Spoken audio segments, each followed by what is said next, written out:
Voy a grabar ahora. Bueno, vamos a trabajar con el texto de Bourdieu. Para poder entender primero qué es lo que nos está planteando Bourdieu, me gustaría poder revisar o retomar algunos conceptos que ya trabaja previamente Pierre Bourdieu, como son el concepto de hábitus, que ya lo habíamos trabajado en unidades anteriores, y el concepto de campo. ¿Por qué? Porque lo que va a plantear Bourdieu es que la constitución de un campo en el marco de la cultura tiene que ver con un determinado capital que le está dando entidad a ese campo. Y es un campo donde operan los distintos actores sociales y van definiendo las características o los modos de estar de ese campo. Si nosotros, por ejemplo, tendríamos que definir el campo del deporte. Hay una cosa que hace Pierre Bourdieu, él se pregunta cómo se puede ser deportista, ¿no? Entonces él va abriendo y va reconstruyendo el campo del deporte en un determinado momento histórico, en una determinada locación geográfica. Y él va a definir, o va a encontrar que dentro del campo del deporte, nosotros podemos pensar diversas dimensiones, diversos espacios de lucha por constituir ese campo. Entonces, a priori él va a decir, bueno, ¿qué es el deporte? Si yo les pregunto a ustedes, ¿qué es el deporte?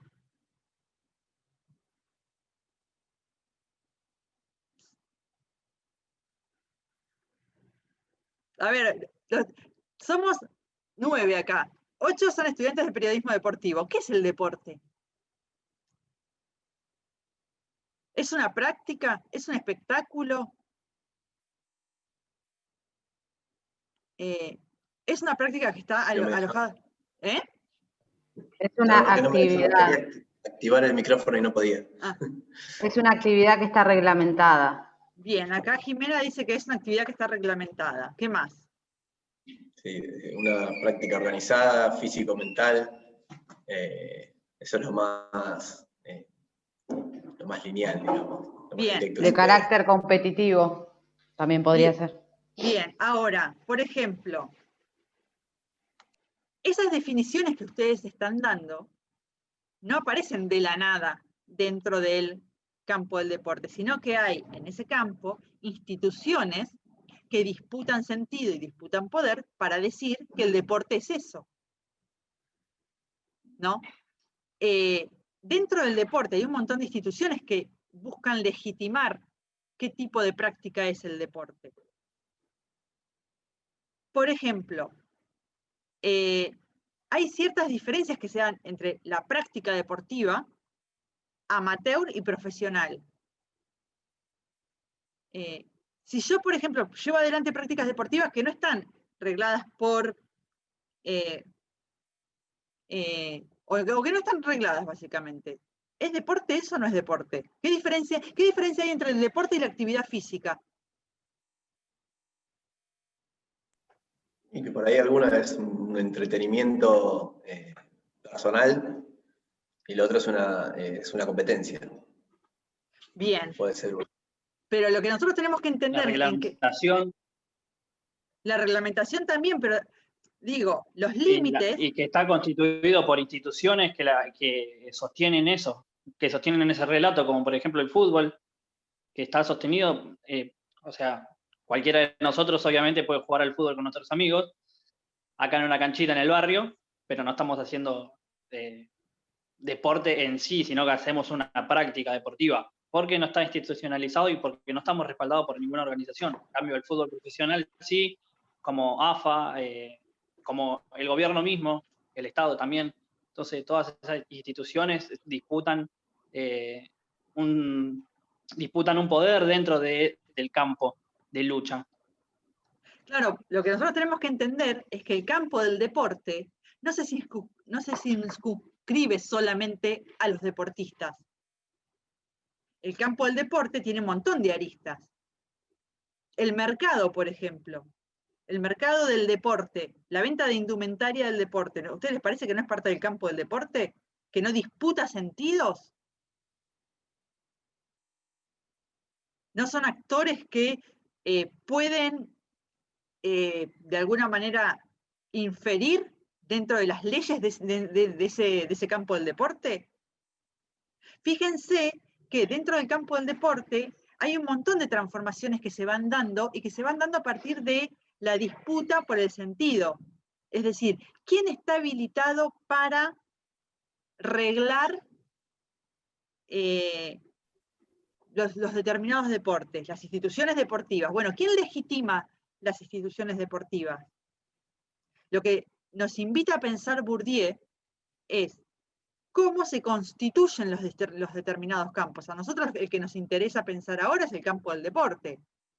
Bueno, en el campo del deporte, ¿quiénes están habilitados? ¿Cuáles son los sentidos que circulan dentro del campo del deporte? Por ejemplo, las cuestiones de género. ¿Qué deportes pueden, y pueden lo digo entre comillas, por supuesto, qué deportes pueden ejercer o llevar adelante las mujeres? ¿Qué deportes son para hombres? ¿Cómo se define el deporte femenino o masculino? ¿Qué es lo que se está jugando ahí? Porque básicamente las leyes dentro de cada campo son disputas de poder. Si quieren, podemos pensarlo, corrernos desde el campo deportivo y pensarlo en otro campo, en el cual no esté, a ver, un campo en el que estamos metidos, pero que nos permite también encontrar los modos de funcionamiento. Por ejemplo, pensemos, por ejemplo, en el campo académico, ¿no? O en el campo de la ciencia. Nosotros vamos a encontrar un montón de instituciones que legitiman el saber. Pero cualquier saber no se puede no se legitima dentro del campo académico, sino que es un saber que se legitima a partir de instituciones que son reconocidas dentro de ese campo y son las que avalan las verdades dentro de ese campo. Por ejemplo, vamos a poner un ejemplo de, yo me recibí en la facultad. Puedo decir que soy licenciada en comunicación social y hay una institución que avala mi saber, que tiene un lugar dominante dentro del campo de la ciencia. ¿Por qué? Porque las universidades son actores sociales dentro del campo de la ciencia y dentro del campo académico que están legitimadas, pero a su vez pueden legitimar el saber de otro. Yo ocupo un lugar de poder dentro del campo académico. ¿Por qué? Porque hay una institución que avala mi saber, mi conocimiento. Si yo fui todos los días a la facultad, me leí todos los textos y no aprobé ningún examen porque no los rendí, pero sé un montón. Incluso puedo saber más que alguien que tiene el título formalmente. ¿Ocupo un lugar de dominio dentro del campo? No, porque hay una institución que es la que reconoce dentro del campo cómo funcionan y cuáles son los capitales sociales y simbólicos que me permiten a mí ocupar un determinado lugar en el campo. Hay otras disputas también que se dan dentro del campo académico, por ejemplo. ¿Qué se considera el saber? ¿Qué es el saber? ¿Cuál es el saber legítimo? Es un saber que está reconocido por la ciencia. Piensen en el campo de la medicina, ¿no? Esto se va a cortar, salgo y volvemos a entrar y retomamos desde acá, porque se me corta ya en un minuto. Bueno, ahí está. Veníamos hablando esta cuestión de cuál es el saber, por ejemplo, que está legitimado. Si yo me enfermo y voy a, por ejemplo, a mí me duele la cabeza, tengo dos opciones: ir al médico o pedirle a mi mamá que me cure el mal de ojo. ¿Cuál es el saber que está legitimado? Es el saber del médico en el campo de la medicina. Si yo voy a mi médico y le digo, me duele la cabeza y mi mamá me va a curar el mal de ojo, me va a decir, no, eso no es, digamos, eso no es científico, no es un saber. Es un saber, lo voy a decir aparte, es un saber popular. Pero los campos se rigen a partir de normas que regulan sus instituciones. Pero además hay un montón de otras instituciones que no son, por ejemplo, en el campo del deporte, que no son las instituciones deportivas. Son otros actores que buscan y disputan regular el modo de funcionamiento de los distintos campos. Entonces, a mí me parece súper interesante por ahí poder pensar cómo es que se va dando en el campo cómo se va constituyendo el campo del deporte, no solamente en Argentina, sino a nivel mundial, y me parece que es interesante poder pensar estas dos dimensiones.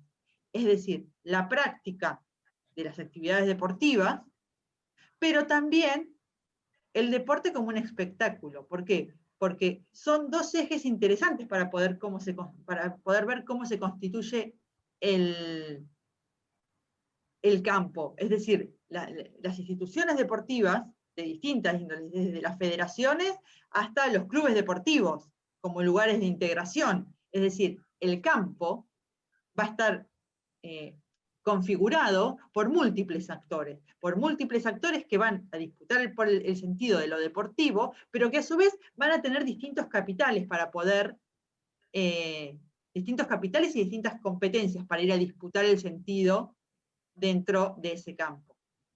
Dentro de los campos lo que nosotros vamos a ver es que también hay subcampos que tienen su especificidad.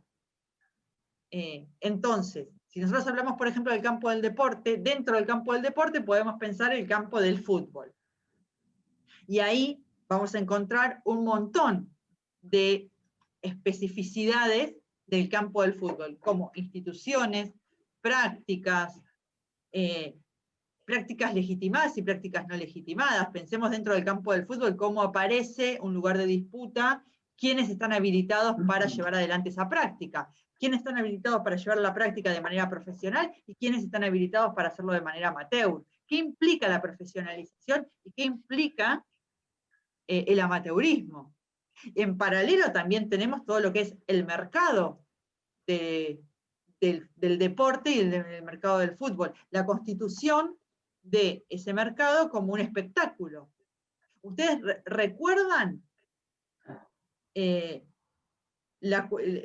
pensando en las tensiones que hay en la televisación de los torneos, ¿no? Sí. Perdón, hoy cuando hablabas de eso recién, decía el ejemplo de hoy, de la actualidad del fútbol, es un ejemplo clarísimo, porque desde la finalización de la temporada a las apuradas para que directamente yo lo relaciono con que los clubes no tengan que seguir pagando los contratos de los jugadores que querían dar de baja. Entonces le dieron de baja, listo, chao, no pagamos contrato. Y ahora no se determina a días del inicio de la competencia, todavía no se sabe qué día van a jugar, porque hay un problema con la televisión y no se sabe quién va a pasar los partidos. No, claro, pero además, ustedes tienen que entender que dentro del campo existe, por ejemplo, un mercado en el cual los actores se ocupan distintos lugares. Por ejemplo, piensen en los hinchas de fútbol. También disputan poder dentro del campo, disputan un lugar dentro del campo del deporte. Y no son deportistas, pero no podemos decir, por ejemplo, que los hinchas de fútbol están por fuera del campo del deporte. Y que además tienen un rango social dentro, y se dan procesos de distinción social dentro del campo del deporte de los hinchas. ¿Es lo mismo y ser un hincha que tiene acceso a una platea, o ser un hincha que solamente va a la popular, o ser un aficionado que solamente mira los partidos en su casa? Digamos, a cada agente dentro del campo, sus prácticas y sus capitales le permiten tener distintos estatus dentro del campo. No es lo mismo ser un hincha de fútbol que va de vez en cuando a la cancha que tener acceso a un palco VIP en la Bombonera. Entonces, el lugar que yo voy a ocupar dentro del campo va a estar relacionado directamente con mis capitales. ¿Qué son los capitales? Son las posesiones que yo como agente dentro del campo tengo. Y los capitales pueden ser de distinta índole. vos podés tener capitales económicos, capitales sociales, capitales culturales, pero esos capitales que vos tenés son los que te habilitan a tener determinado lugar en el campo. Entonces, me parece que es interesante poder pensar la complejidad de los procesos sociales a partir de este texto, ¿no? Y de este análisis que hace Bourdieu del deporte. Ustedes, para contextualizarles un poco acerca de Pierre Bourdieu, Pierre Bourdieu dedicó básicamente su vida a estudiar y analizar a la sociedad francesa. Entonces, ustedes van a encontrar que Bourdieu, además de tener textos teóricos, tiene textos que analizan cosas muy particulares. ¿Por qué? Por ejemplo, él analizaba la cuestión del gusto, el gusto de clase. Entonces, él analizaba las clases medias francesas y trataba de ver qué era lo que se ponía en juego en las prácticas de la clase media para la definición del gusto. Él va a decir que el gusto es una construcción social. Cuando hablamos de algo que es de buen gusto, de mal gusto, no hay nada en sí mismo que diga que algo es de buen gusto o mal gusto, sino que son construcciones sociales. Y en ese marco de análisis de la clase media francesa, es que escribe este texto que habla sobre el deporte. Entonces, lo que nosotros él se pregunta cómo se puede ser deportista, y plantea también estas cuestiones que tienen que ver con el deporte y las clases sociales. Entonces, en el campo del deporte, yo no me posiciono de la misma manera si mi práctica deportiva, por ejemplo, es jugar al fútbol, si es jugar al fútbol femenino o si es jugar al golf. O si soy mujer y lo que hago es practicar vóley, o si soy mujer y lo que hago es jugar al fútbol. Es decir, lo que él va mostrando es cómo los distintos agentes, a partir de poseer capitales y competencias, se posicionan dentro del campo del deporte, ¿no? Y cómo se constituye ese campo del deporte. Si nosotros queremos pensarlo en cuestiones más locales, podemos pensar la articulación que hay entre ciertas prácticas deportivas y los sentidos sociales en torno a esas prácticas deportivas, cómo se van construyendo. No sé, los que son de acá de La Plata, ¿qué implica ser marista? ¿O qué implica jugar al hockey en Santa Bárbara? O, digamos, lo que piensa Bourdieu es qué implica ser deportista y qué se necesita para ser deportista. Y que no en todos los deportes funcionan de la misma manera.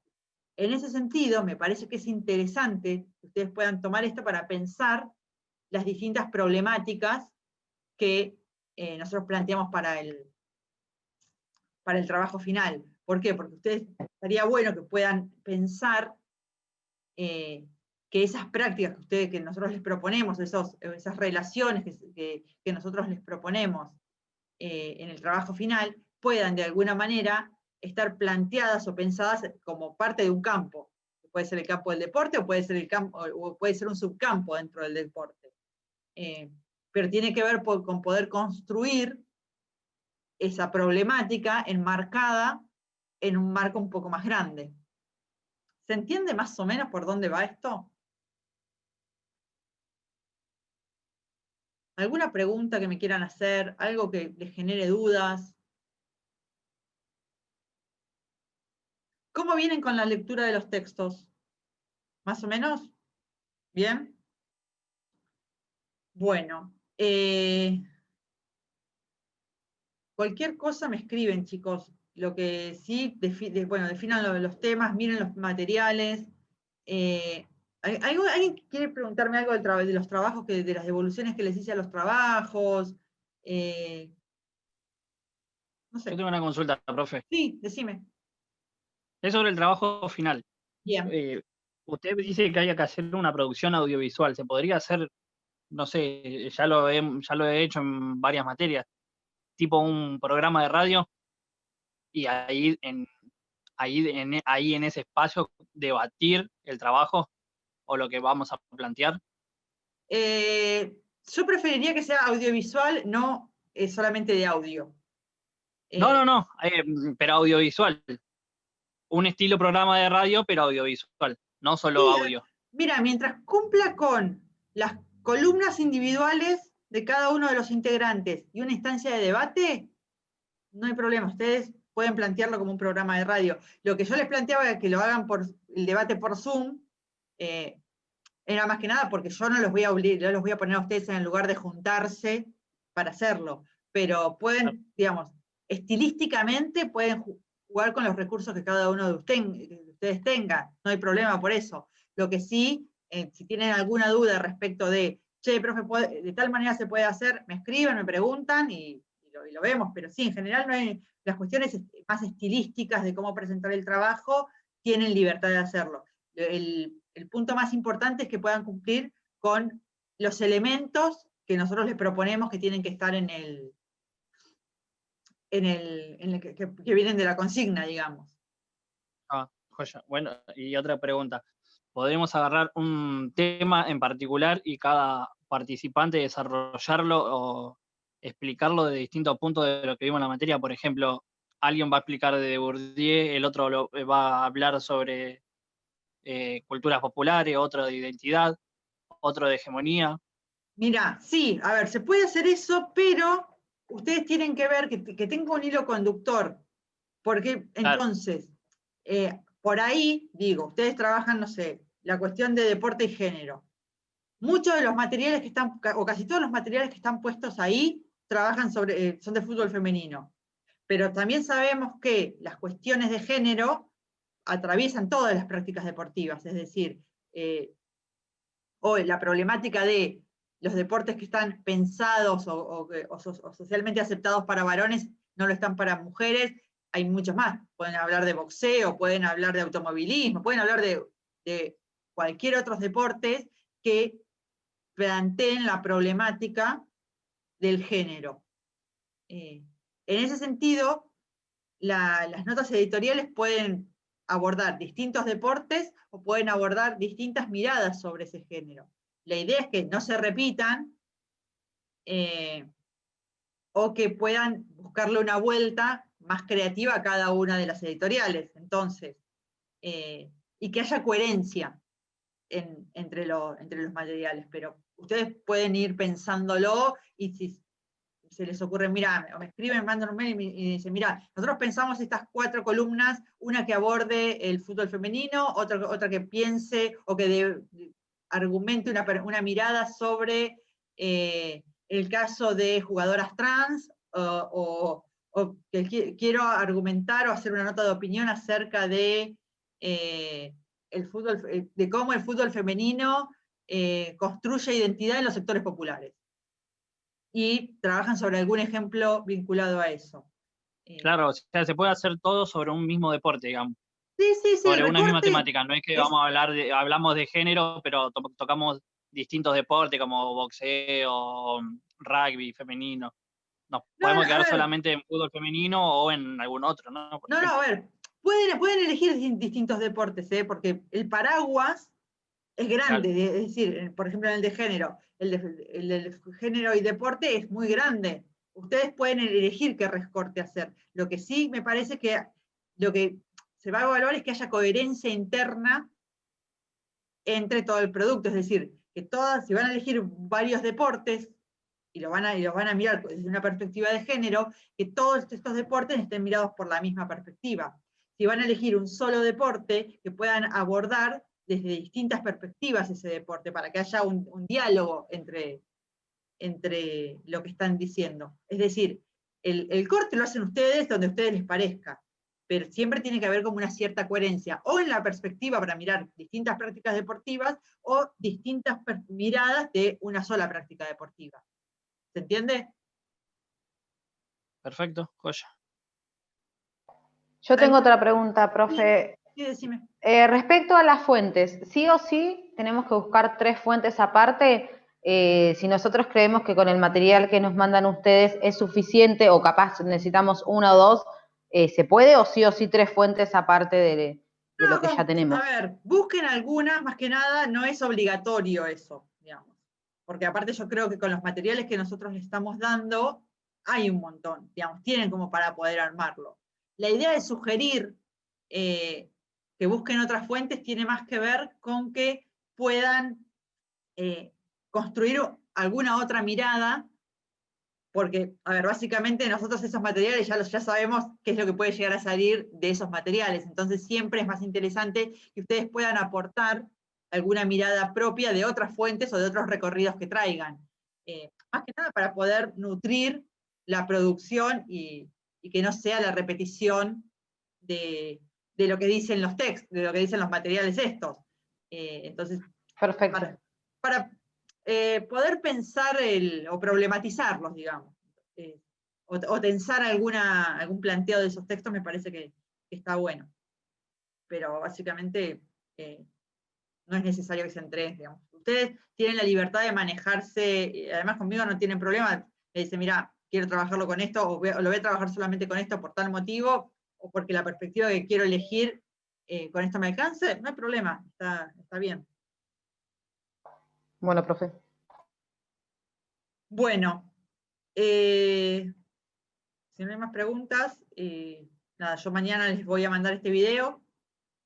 Voy a ver si les hago alguna otra explicación, sobre todo para los chicos que no pudieron estar, de la parte que me olvidé de grabar, que es la explicación del texto, del trabajo, y se los mando.